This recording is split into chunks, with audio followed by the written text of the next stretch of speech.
আজকে আমরা big data analytics যে সাবজেক্টটা তার যে ফার্স্ট অ্যাসেসমেন্ট মানে ফার্স্ট সিটি ওয়ানের যে ডিসকাস টপিকস গুলো রয়েছে সেইগুলো বিষয়ে দেখবো এবং সেখান থেকে কি কোশ্চেন আসতে পারে সেগুলোও দেখবো। সো এখানে আছে big data concept, cluster computing এবং হচ্ছে ডিস্ট্রিবিউশন মডেলস গুলোর বিষয়ে। আচ্ছা, কোশ্চেন গুলো আগে দেখায় কি কি টাইপের কোশ্চেন আসতে পারে।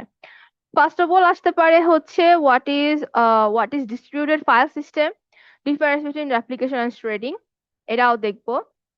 দেন হচ্ছে three Vs of big data with example. And then আছে হচ্ছে ওই যে ডাটা কিরকম হয়, যে থ্রি ভিজ এর মধ্যে আছে হচ্ছে ভেলোসিটি, ভলিউম অ্যান্ড ভ্যারাইটি। তো ভ্যারাইটির মধ্যে এই তিনটা যায়, স্ট্রাকচার্ড, আনস্ট্রাকচার্ড আর সেমি স্ট্রাকচার্ড। তো এইটার বিষয়েও আর কি দেখবো। দেন হলো how the high availability cluster and load balancing cluster function. তো ক্লাস্টার হচ্ছে এই দুই ধরনের হয়ে থাকে, সেটার বিষয়ে এখানে কোশ্চেন আছে। দেন হলো স্কেলিং এর জন্য দুইটা ওয়ে আছে, একটা হচ্ছে স্কেল আপ আর একটা হচ্ছে স্কেল আউট। এটা হচ্ছে এই চ্যাপ্টারের কোশ্চেন। দেন ডিস্ট্রিবিউটেড ফাইল সিস্টেম হচ্ছে কিরকম সেটার এই যে একটা কোশ্চেন দেখে আসলাম আমরা উপরে ওইটা। সো মূলত এইরকমই কয়েকটা কোশ্চেন আছে এবং এগুলো করলে দেখো এক সেট কোশ্চেন অলরেডি কমন পাচ্ছে, প্লাস হচ্ছে সেকেন্ডটাতেও চলে যাচ্ছে। এবং এই চ্যাপ্টারটা এটা হচ্ছে মূলত বইয়ের দুইটা চ্যাপ্টার কনসিস্ট একসাথে।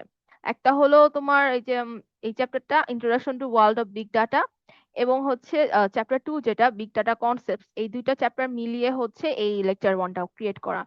তো আমরা এখন একটু বই দেখবো প্লাস হচ্ছে স্লাইড দেখবো, মানে ওভারঅল সব টপিক যাতে আমরা টাচ করে থাকি। তো এখানে হচ্ছে ফার্স্টে বিগ ডাটাটা আর কি ট্রেডিশনাল ডাটার থেকে ডিফারেন্ট কিসের জন্য, কারণ হচ্ছে বিগ ডাটার জন্য হচ্ছে অনেক কম্পিউটেশনাল কস্ট লাগে। প্লাস হচ্ছে এটা হলো অনেক বড় অ্যামাউন্টের data at the same time আর কি আসে। এবং এগুলোর স্ট্রাকচারটা হচ্ছে ট্রেডিশনাল ডাটা স্ট্রাকচারের মতো না। ঠিক আছে, এই ডাটাগুলোকে হচ্ছে আর কি ক্যাপচার, স্টোর আর প্রসেস করতে হলে আর কি আমাদের অ- অনেক অন্যরকম সিস্টেম আর কি মেনটেন করতে হয়। এটা একটা ডিফারেন্স লেভেল আছে, এটা একটু দেখলে বুঝতে পারবা যে বিগ ডাটাটা কি। এটা হচ্ছে ম্যাসিভ ভলিউম অফ ডাটা। তোমার ডেফিনেশন এটা দিতে পারতে, কোশ্চেন আসলে লেখা যাবে যে big data refers to massive volume of data characteristics by volume, velocity and variety. This could be structured, unstructured and semi structured data retrieve from non traditional database. এখন traditional database বলতে আমরা যে মাই SQL use করে থাকি, এইগুলোতে হচ্ছে traditional database. মানে এখানটাতে কি করি আমরা, এসকিউএল কোয়েরি করি, এখানে টেবিল থাকে, টেবিল থেকে হচ্ছে ডাটাগুলোকে আমরা পাইয়ে থাকি। বাট নন স্ট্রাকচার যেগুলো, নো এসকিউএল মানে হচ্ছে এগুলো হলো তোমার এক্সাম্পল হতে পারে, নন স্ট্রাকচার্ড এক্সাম্পল হতে পারে লাইক কিসেন্দ্রা আছে। তারপর হচ্ছে আরেকটা এক্সাম্পল হতে পারে, মনে করো যে হাডুপ যে সিস্টেম এখানে যেটা ইউজ করে থাকে সেটা। হ্যাঁ, এই পরে আর এই ডাটাগুলো কিরকম, মনে করো যে তোমার কন্টিনিউয়াসলি তোমার টেক্সট, তারপর ইমেজ, এরপর লিঙ্ক, এরপর হচ্ছে বিভিন্ন ধরনের সেন্সরের ডাটা, সব মিক্সড আপ করা, কোনো স্পেসিফিক স্ট্রাকচারের মধ্যে এটা ফেলানো যায় না, সেগুলোকে বলা হয় হচ্ছে আনস্ট্রাকচার্ড ডাটা। আর নো এসকিউএল এর মধ্যে যেমন হচ্ছে মঙ্গোডিবিটা হচ্ছে নো এসকিউএল, মঙ্গোডিবিটাও হচ্ছে এইরকম ডাটাগুলোকে হচ্ছে আর কি মেনটেন করে থাকে। আচ্ছা, এরপর হলো এটা big data tools and technologies are capable of storing, processing large volume data at comparatively lower cost. এটা একটা বড় পয়েন্ট। এবং এটা হচ্ছে আমরা টেরাবাইট মানে কত জানি, 10^12। টেরাবাইটের থেকেও বেশি, এখানে পিকো পেটাবাইট, পেটা হচ্ছে 10^15 থেকে জেটাবাইট মানে 10^21। মানে ওয়ার্ল্ডের যত ডাটা আছে সব ডাটা মিলায় তোমার হচ্ছে কম্পিটিশনের জন্য হলো এই বিগ ডাটা কাজ করতে পারে। এই যত বড় বড় অ্যামাউন্টের ডাটা থাকে, মানে জেটাবাইট থেকে পেটাবাইট থেকে জেটাবাইট, সব ধরনের ডাটা হচ্ছে বিগ ডাটা হচ্ছে প্রসেস করতে পারে। তো এবার হচ্ছে আন্ডারস্ট্যান্ডিং দ্য বিগ ডাটা গেল। আচ্ছা, এটা আমরা কখন ইউজ করি, যখন হচ্ছে ট্রেডিশনাল ডাটাবেস যেগুলো, মানে আমাদের যে মনে করো যে ডিস্ট্রিবিউটেড ডাটাবেস সিস্টেমের মধ্যে থাকে, কি বলে আরডিএমএস, রিলেশনাল ডাটাবেস যেগুলো আছে, এগুলোতে কি থাকে তোমার স্ট্রাকচার বইতে থাকতেছে, এখানে হচ্ছে তোমার ডাটাগুলো হচ্ছে প্রসেস করার জন্য জাস্ট আমরা ডাটা বাড়াই দিলে আসলে হচ্ছে না। এখানে হচ্ছে ডাটার ভলিউমটা এক্সপোনেনশিয়ালি ইনক্রিজ করছে, মানে হচ্ছে 10 টাইমস করে ইনক্রিজ করতেছে। এর কারণে হচ্ছে আর ওয়ার্ল্ডে যত ডাটা আছে সেগুলো 80%ই হচ্ছে সেমি স্ট্রাকচার্ড অথবা আনস্ট্রাকচার্ড ফরম্যাটে, যার কারণে এই রিলেশনাল ডাটাবেস সিস্টেমটা অ্যাকচুয়ালি সবসময় এটা মেনটেন করে থাকতে পারে না। আচ্ছা, এখন এখানে একটা এইটার বিষয়ে এখানটাতেও একটু কথা আছে। যেমন এই যে এখানটাতে যে এক্সপোনেনশিয়ালি বাড়ছে সেটার বিষয়ে আর কি লেখা, ছবিটা একটু ভিজুয়ালাইজেশন। এরপর হচ্ছে এই যে ডাটা মাইনিং। আচ্ছা, এটা একটু দেখো যে বিগ ডাটা আর আরডিএমএস এর ডিফারেন্সটা কি। আরডিবিএমএস মানে হচ্ছে রিলেশনাল ডাটাবেস ম্যানেজমেন্ট সিস্টেম, এখানে হচ্ছে গিগা থেকে টেরাবাইট পর্যন্ত ডাটা ভলিউম থাকে, বাট এখানে পেন্টা থেকে যেটা। আরডিবিএমএস হচ্ছে সেন্ট্রালাইজড, এটা হচ্ছে ডিস্ট্রিবিউটেড। এরপর এটা স্ট্রাকচার্ড, এটা আনস্ট্রাকচার্ড আর সেমি। পরে হচ্ছে হার্ডওয়্যার হচ্ছে হাই এন্ড মডেল থাকে, আর এখানে কমোডিটি হার্ডওয়্যার। কমোডিটি হার্ডওয়্যার বলতে বোঝায় হলো উম আহ, এই যে commodity hardware is low cost, low performance and low specification functional hardware with no distinctive feature, ঠিক আছে, কমোডিটি হার্ডওয়্যার। আর আরডিএমএস এ হচ্ছে আহ, তোমার রিড রাইট মেনি টাইমস করা যায়, বাট বিগ ডাটার ক্ষেত্রে write once read many times. RDBMS static আর হচ্ছে বিগ ডাটা ডাইনামিক।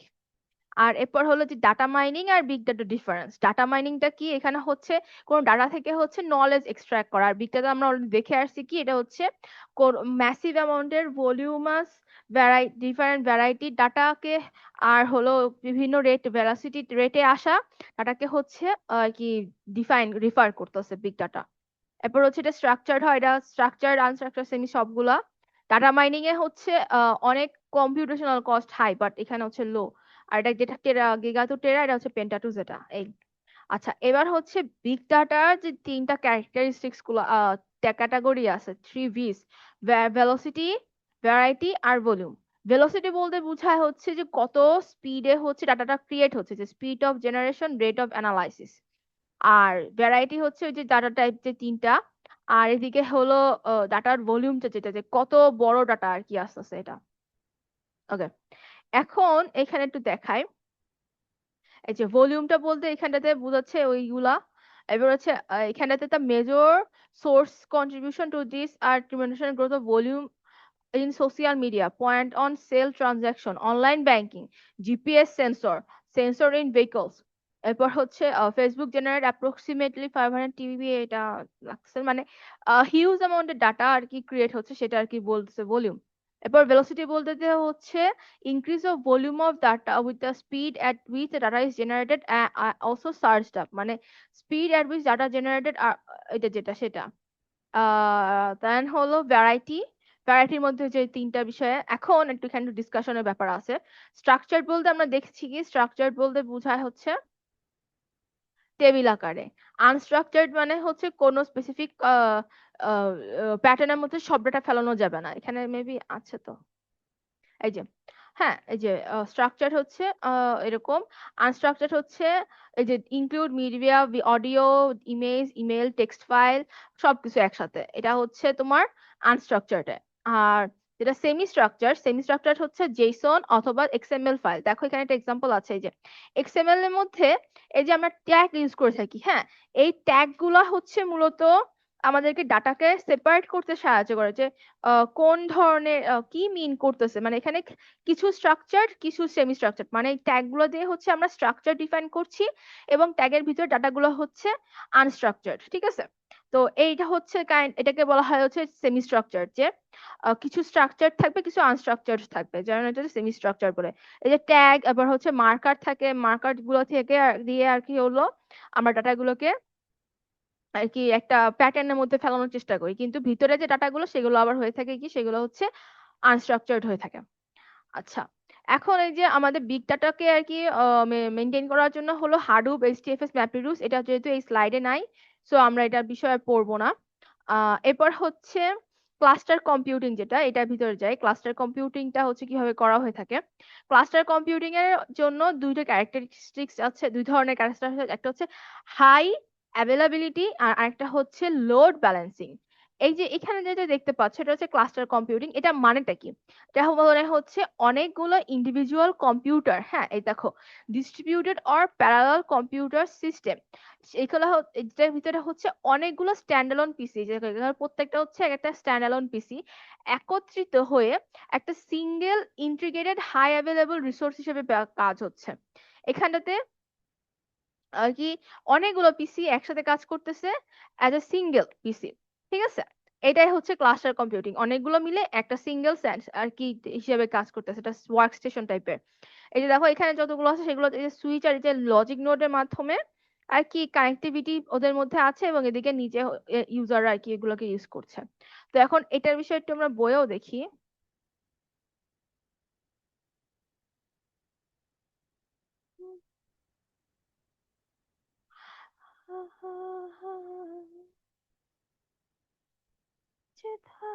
এই যে, তো এই যে সেই ইমেজ, এই যে হাই অ্যাভেলেবিলিটি বলতে বোঝায় হচ্ছে এটা এটা রিজনটা কি, হাই অ্যাভেলেবিলিটি বলতে কি বোঝায় যে সব সময় অ্যাভেলেবল থাকবে, তার মানে কি ডাউন টাইম কমে যাবে। ডাউন টাইম বলতে বোঝায় হলো যখন কোনো আমরা মানে কোন একটা সিস্টেমকে ইউজ করতে থাকি, তখন হঠাৎ করে যদি সেই সিস্টেমটা আর কি অ্যাভেলেবিলিটি কমে যায়, তখন সেটাকে আবার তাড়াতাড়ি ব্যাকআপটা করা যায় যাতে এটা সবসময় ইউজার অ্যাক্সেসটা পেয়ে থাকে, সেটাকে আর কি হাই অ্যাভেলেবিলিটি বলতেছে, যে ইউজারের অ্যাক্সেসটা কখনো যাতে না কমে যায়। এখন অ্যান্ড প্রোভাইড আনইন্টারাপ্টেড সার্ভিসটা, এই যে আনইন্টারাপ্টেড সার্ভিস দিবে যখন হচ্ছে কোনো একটা নোড ফেল হবে সেই ক্ষেত্রে। আর এখানে হচ্ছে without clustering the node of the server running in the application goes down, the application will not be available until the server is up again.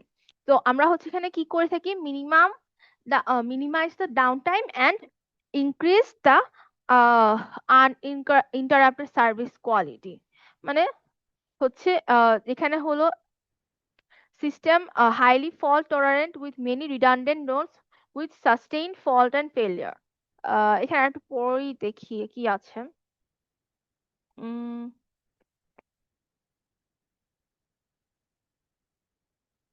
এই যে continuous service is provided by failing over service from the incorporated cluster node to another without administrative intervention। মানে administrative intervention বলতে কি বোঝায়, যে যারা ওনার তাদের বারবার হচ্ছে সার্ভার আপ ডাউন এসবে মানে তাদের আর কি অ্যাক্সেস করা লাগছে না, তাদের ডাটাগুলো এই ইউজার ডাটাগুলো এই নোড গুলো হচ্ছে নিজেরাই হলো ব্যাকআপ দিচ্ছে যাতে কিনা ডাটা ইউজাররা কখনো আনইন্টারাপ্টেড না হয় যাতে কাজে। আর লোড ব্যালেন্সিং বলতে বোঝায় হচ্ছে একটা স্পেসিফিক নোডের উপর যাতে প্রেসার না পড়ে ক্লাস্টারে যতগুলো কম্পিউটার্স আছে যতগুলো পিসি আছে সবগুলো যাতে ইকুয়ালি হলো লোডটা পায়, যাতে একটার উপর বেশি প্রেসার না পড়ে, এটা হচ্ছে লোড ব্যালেন্সিং। এই যে identical copy of the data across all the nodes so that the remaining node can share and increase the load increase in can share in the increase in load. The main objective of the load balancing is to optimize the use of resource, minimize response time and maximize throughput. এই এই তিনটা লিখলেই হচ্ছে, question তো আছে already এটা দেওয়া, এই যে দেখো এখানে লেখা আছে মেবি একটা, যে যেটা why should each type of cluster be when should each type of cluster be used, এটা ডিফারেন্সটা বোঝা গেল। প্রথমটা হচ্ছে যখন আমাদের ইউজাররা অলওয়েজ আনইন্টারাপ্টেড সার্ভিস চায় তখন হচ্ছে হাই অ্যাভেলিটি ইউজ করব, আর যখন হচ্ছে আমাদের ইউজারদের অনেক বেশি রিড রাইট অপারেশন হয়ে থাকে যেখানে হচ্ছে আমাদের একটা নোডের উপর যাতে বেশি প্রেশার না পড়ে সেক্ষেত্রে আমরা হচ্ছে লোড ব্যালেন্সিং ক্লাস্টারটা ইউজ করে থাকবো। এই যে this kind of routing is essential when cluster is composed of machine that are not equally efficient। মানে যে এরপর হচ্ছে in this case low performance machines are assigned a lesser share of the work instead of having single very expensive and very powerful server. Load balancing can be used to share the load across several inexpensive low performing subsystem for better scalability. Scalability যখন দরকার মানে হচ্ছে অনেকগুলো device আমাদের আছে, মানে অনেকগুলো server আছে এবং সবগুলো সার্ভার যাতে হলো এই একই ডাটা প্রসেস করে আর কি দিতে পারে, সেই জন্য হচ্ছে এই ওটা ইউজ করা হয়ে থাকে। এবং এখানে একটা জিনিস মেনটেন করতে হয় সেটা হচ্ছে এই লোড ব্যালেন্সিং এর রাউন্ড রবিন এটা ইউজ করে থাকে, যাতে এই যে round robin load balancing, weight base load balancing, random load balancing and server affinity load balancing, চারটা হচ্ছে লোড ব্যালেন্সিং এর আর কি এই যে রাউন্ড রবিনটা কি করে, load balancing choose the server from top server in the list in sequence order until the last server is the in the list is chosen. এইভাবে হচ্ছে রাউন্ড রবিনটা করে থাকে। আর the weight balancing load weight based load balancing algorithm takes into account the previously assign weight for each server. মানে এক একটা সার্ভারকে যে ওয়েট গুলো দেওয়া থাকে সেটার উপর বেস করে the weight find field with the assigned দুটো কি বলছে, the weight field with be assigned in a numerical value from 1 to 100 which determine the proportion of the load in the server and respect to other server। আচ্ছা, এবার হচ্ছে ক্লাস্টারের structure. এটাও আছে maybe, এটা হচ্ছে সিমেট্রিক আর অ্যাসিমেট্রিক। সিমেট্রিক বলতে বোঝায় হচ্ছে আমাদের এই যে এখানে দেখা, এই যে সিমেট্রিক বলতে যতগুলা নোড আছে ক্লাস্টারের মধ্যে ইউজার ডিরেক্টলি সেই নোডগুলোর সাথে অ্যাক্সেস করতে পারছে। এই যে each function as a individual computer capable of running application. আর অ্যাসিমেট্রিকের ক্ষেত্রে একটা হেড নোড থাকবে, সে হচ্ছে গেটওয়ে আকারে কাজ করবে। এই যে এই যে এইটা দেওয়া জাস্ট। এবার হচ্ছে ডিস্ট্রিবিউটেড মডেল। এখন এটা তো ক্লাস্টার গেল, ক্লাস্টার আমরা কি করলাম, ক্লাস্টার হচ্ছে হাই অ্যাভেলেবল ক্লাস্টার আছে, লোড ব্যালেন্সিং ক্লাস্টার আছে, এবং এখানটাতে based on how the computer are link together. আচ্ছা, এটা হচ্ছে বেসড অন দেয়ার পারপোজ, এটা হচ্ছে পারপোজের উপর বেস করে হচ্ছে ক্লাস্টার দুই রকমের হয়ে থাকে। আর এটা হচ্ছে কম্পিউটার কি করে লিঙ্ক করা থাকে সেটার উপর বেস করে। তো এটা এটা এটা কই, ডিস্ট্রিবিউটেড মডেলটা কি, যখন হচ্ছে আমাদের the main reason behind distributing data over a large cluster is to overcome the difficulty and to cut the cost by buying expensive server। এখানে এক্সপেন্সিভ সার্ভার যাতে আমাদের বাই করে না লাগে সেই সময় হচ্ছে ডিস্ট্রিবিউটেড মডেল গুলো ইউজ করা হয়। এখানে কি কি টাইপের আছে, অ্যাপ্লিকেশন এবং থ্রেডিং। এখন এটা একটু আমরা এখানে দেখি। অ্যাপ্লিকেশনটা করে কি, দ্য সেম সেট অফ ডাটাকে মাল্টিপল নোডসে পাঠায় দেয়। এটা দুই ধরনের হয়, একটা পিয়ার টু পিয়ার মডেল আর এটা হচ্ছে মাস্টার স্লেভ মডেল। আর শ্রেডিংটা করে কি, ডাটার বিভিন্ন সেগমেন্ট করে, ঠিক আছে, শ্রেড করে আর কি। Shredding is the process of placing different set of data on different node. Like খুলনাতে যে ডাটাগুলো বেশি ইউজ হয় সেই ইউজাররা যে তাদের সেই ইউজারের উপর বেস করে, ওই যে আমরা ডিস্ট্রিবিউটেড অ্যাবে যে পড়েছিলাম আগে অনেক আগে, যে ওইটার উপর বেস করে সেই খুলনার ডাটাগুলোরে খালি খুলনাতে পাঠিয়ে দিলাম, ঢাকার গুলোরে ঢাকাতে, মানে ওই কোনো একটা কন্ডিশনের উপর বেস করে ডাটাগুলোকে আমরা সেগমেন্ট করলাম। যে সেগমেন্টটা যে ইউজার, যে জায়গার ইউজারদের জন্য বেশি প্রয়োজন সেখানে ইউজাররা সেগুলো পাচ্ছে। আচ্ছা, এবার হচ্ছে শ্রেডিং আর অ্যাপ্লিকেশন কম্বাইন করেও করা যায়। তো শ্রেডিংটা এই যে এটা আমাদের স্ট্রাকচারটা। আচ্ছা, অ্যাপ্লিকেশনে আবার দুই ধরনের হয়, একটা হচ্ছে পিয়ার টু পিয়ার আর হচ্ছে মাস্টার স্লেভ। এরা হচ্ছে থ্রেডিং এর এক্সাম্পল দেখো। এখানে আছে ডাটা 1 GB ডাটাকে চারটা থ্রেড করছে, প্রত্যেকটা 256 MB করে পাচ্ছে। এই যে আমাদের বড় ডাটা সেট আছে, এবং এখানে আমরা প্রত্যেকটা এখানে ইউজার এখানে এমপ্লয়ীদের ডাটাগুলোকে হচ্ছে সেগমেন্ট করে দিচ্ছে যাতে ইজিয়ার অ্যাক্সেস পাওয়া যায়, যে এখানে যেটা দরকার সেটার উপরে। এখন এটা কেন করা হয়, এখানে করা হয় হচ্ছে threading improves the fault tolerance of the system as failure of one node affect only that block of the data stored in that particular node। মানে যে কোনো একটা নোড যদি আর কি কিছু একটা হয়ে যায়, ফেলিওর হয়ে যায়, তখন ও শুধুমাত্র ওই নোডের ডাটাগুলো হচ্ছে আনএক্সেসেবল হয়ে যাবে, বাট অন্য নোডগুলো ঠিকই চলতেছে। এখানে কোনো একটা মানে ফুল সিস্টেমটা, মানে মনে করো যে এই পুরো ডাটাবেসে যখন এরকম ছিল, যদি একটা এইটা ডিস্টার্ব হয়ে যায় তাহলে পুরোটাই মানে পুরোটাই আনএক্সেসেবল হয়ে যাবে। বাট যখন হচ্ছে একটা স্পেসিফিক নোড, মনে করো এখানে কোনো নোডের জন্য প্রবলেম হয়েছে, তখন এইটা এই সেগমেন্টটা খালি অফ যাচ্ছে, বাট এগুলো ঠিকই আর কি চলতেছে। এটা আর কি বোঝাচ্ছে। এবার threading reduces the number of transaction each node handles and increase throughput.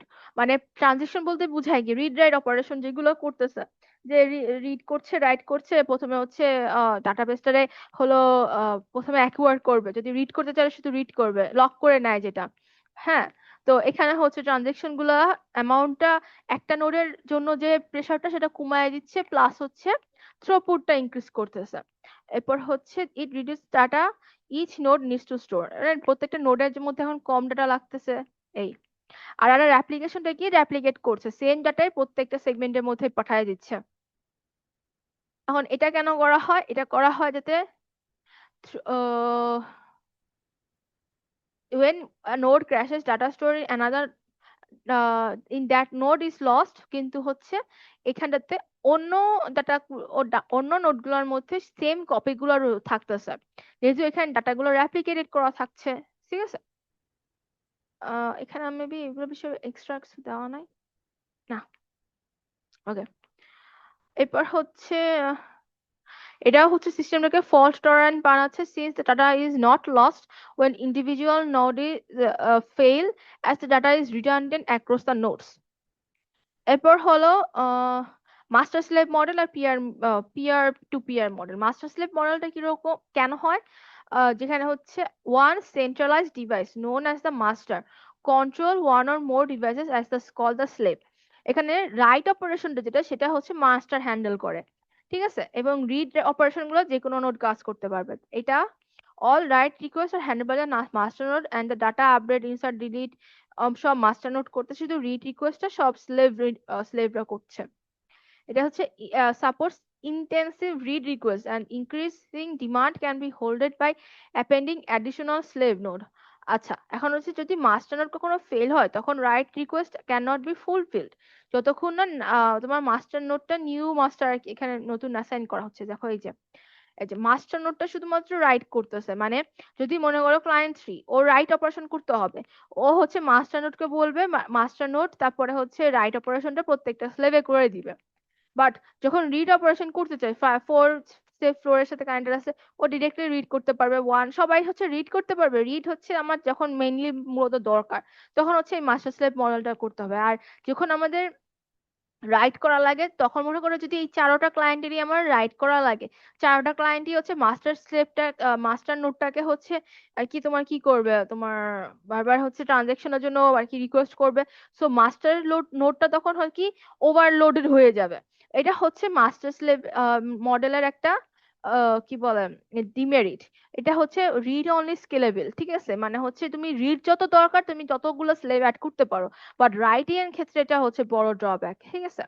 এবং এই ড্রব্যাকটা হচ্ছে পিয়ার টু পিয়ার মডেল যেটা সেটা হচ্ছে হ্যান্ডেল করে থাকে। এখানে দেখো এই যে পিয়ার টু পিয়ারে হলো প্রত্যেকটা নোডের কাছে ফুল ডাটা সেটটা ডাটাবেসটার অ্যাপ্লিকেশন থাকছে। তো এখানে যদি মনে করো আমার একটা ক্লায়েন্ট এসে নোড 4 এ কাজ করতেছে, ও হচ্ছে 4 রিড করলো, ঠিক আছে, রাইট করলো, যখনই হচ্ছে নোড 4 এ রাইট করা শেষ ও তারপর ওর ডাটাটাকে ওই রাইট করা ডাটাটাকে প্রত্যেকটা নোডের কাছে পাঠায় দিবে। এখানে হচ্ছে ওই ডাটাটাকে শেয়ার করে দিচ্ছে যে আমার এই নতুন আপডেট এইটা হয়েছে, তুমি তোমাদের নোটগুলোতে এটা হচ্ছে আপডেট করে রাখো। তো এখানে হচ্ছে কিছু আবার এখানেও প্রবলেম আছে, যদিও এখানে এগুলো বেশি লেখে নাই তেমন। তেমন মনে করো যদি এই নোট 4টা মরে যায় তখন নোট 3 বা 2 বা 1 আর 6 5 এগুলো হচ্ছে তারা তাদের অপারেশন গুলো চালা যেতে পারতেছে। এখন মনে করো আরেকটা নোট চলে গেল, 2 নাম্বার নোট চলে গেল, তখন কিন্তু 3 নাম্বার নোট অ্যালোন হয়ে যাচ্ছে। তো যতক্ষণ না হচ্ছে 3 নাম্বার নোডের মধ্যে অপারেশন চলতেছে চলতেছে ততক্ষণ না নোট নাম্বার 2 অথবা 4 যেগুলো একটা আপ হচ্ছে, মানে যাদের ডাউন হয়ে গেছে তখন সে তখন আপ হচ্ছে তখন নোট 3 তার আপডেট গুলো রেখে দিচ্ছে। আবার অনেক সময় এটা কাইন্ড অফ ওই তোমার ভোটিং এর সিস্টেমও আছে যে সে কি এই আপডেটটা কি নিবে কি নিবে না। এরপর হচ্ছে ট্রানজেকশন গুলো আর কি এইগুলোর মধ্যে অনেক ব্যাপার স্যাপার আছে। তো আমাদের এখন এত দূরে যাওয়া লাগবে না, আমরা জাস্ট হচ্ছে পিয়ার টু পিয়ারে কি বেনিফিট আছে ওভার মাস্টার স্লেভ সেটা বলতেছি।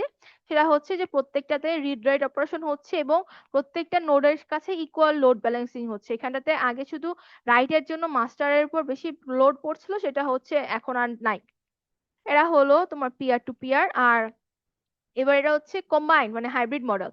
এখানে দেখো প্রথমে হলো স্ট্রেট করেছে, এই যে প্রথম 2টা রো একসাথে নিয়েছে, পরের 2টা রো আলাদা নিয়েছে, নেওয়ার পরে থ্রেডেড ডাটাগুলোকে আমরা রেপ্লিকেট করে দিয়েছি। এই যে thread A replicate A, thread A B, thread A replicate B, মানে হচ্ছে থ্রেড করে দিছে। আর এটাও হচ্ছে তোমার ওই যে তোমার কি বলে রে, এই দুইটার কম্বাইন্ড অ্যাপ্রোচে আর কি বেনিফিট আর কি। আচ্ছা, এরপরে হলো অ্যাকর্ডিং টু দ্য স্লাইড আর একটা টপিক আছে, সেটা হচ্ছে scale up and scale out. Scale up যেটা এটা হচ্ছে ভার্টিক্যাল, মানে আপ মানে কি উপরে উঠতেছে, ভার্টিক্যালি উপরে উঠতেছে, এইভাবে মনে রাখতে পারো। এই যে স্কেল আপটা কি করছে, adds more resource to the existing server to increase its capability to hold more data, ঠিক আছে, সার্ভার এক্সিস্টিং সার্ভারের মধ্যে হচ্ছে আমার ক্যাপাবিলিটিটাকে ইনক্রিজ করছে, লাইক এক্সট্রা র্যাম অ্যাড করা, র্যামটারে আপডেট করছে, হ্যাঁ, এগুলো হচ্ছে র্যামের ক্যাপাসিটি ইনক্রিজ করছে, এগুলো হচ্ছে স্কেল আপ। আর স্কেল আউট যেটা, তখন সেখানে হচ্ছে নতুন সার্ভার ইউজ করছে to meet up with the demand, the additional component added in term as node. ঠিক আছে, big data technologies work on the basis of scaling out storage. Horizontal scaling enables the system to scale wider to meet the increasing demand. Scaling out storage uses low cost commodity, ওই যে low cost commodities hardware বলেছিলাম, যেগুলো হচ্ছে লো competition থাকতেছে, লো কি বলে লো hardware capability আর storage component, যাতে কিনা can be added to require without much complexity. Complex কাজ করা, কমপ্লেক্সিটি কম কমপ্লেক্সিটিতেই যাতে হচ্ছে লো কস্ট কমোডিটি অ্যাড করে জাস্ট হচ্ছে ওই সার্ভার গুলার লোডটাকে হচ্ছে করা, ডিমান্ডটাকে আর কি হ্যান্ডেল করা। এটা হচ্ছে কি স্কেল আপ, মানে র্যামটারে ইনক্রিজ করে দিল, সিপিইউ সাইজ ইনক্রিজ করে দিল। আর এটা হচ্ছে স্কেল আউট, মানে হচ্ছে এডিশনাল সার্ভার অ্যাড করে দিলে আলাদা আলাদা ভাবে। ঠিক আছে, তো এখানে বেশ কয়েকটা এমসিকিউ টাইপের আছে, সেগুলো দেখতে পারো। আর এখানটাতে হলো অনেকগুলা চ্যাপ্টার এন্ডিং কোশ্চেন্স আছে, এগুলো পড়লেও হয়। এখানটাতে যে দেখো, এই যে, আচ্ছা, তো এই হলো আমাদের মূলত সিটি ওয়ানের ব্যাপার স্যাপার জিনিসগুলো সবকিছু। তো ওকে, তাহলে মিটিংটা এন্ড করে দিচ্ছি। আর যদি কোনো কোশ্চেন, এটা আসলে মানে ইজি, ফার্স্ট সিটি তো, সো একটু ভালো মতো দেওয়া ট্রাই করে এই কোশ্চেন গুলো একটু ভালো মতো অ্যানালাইসিস করো।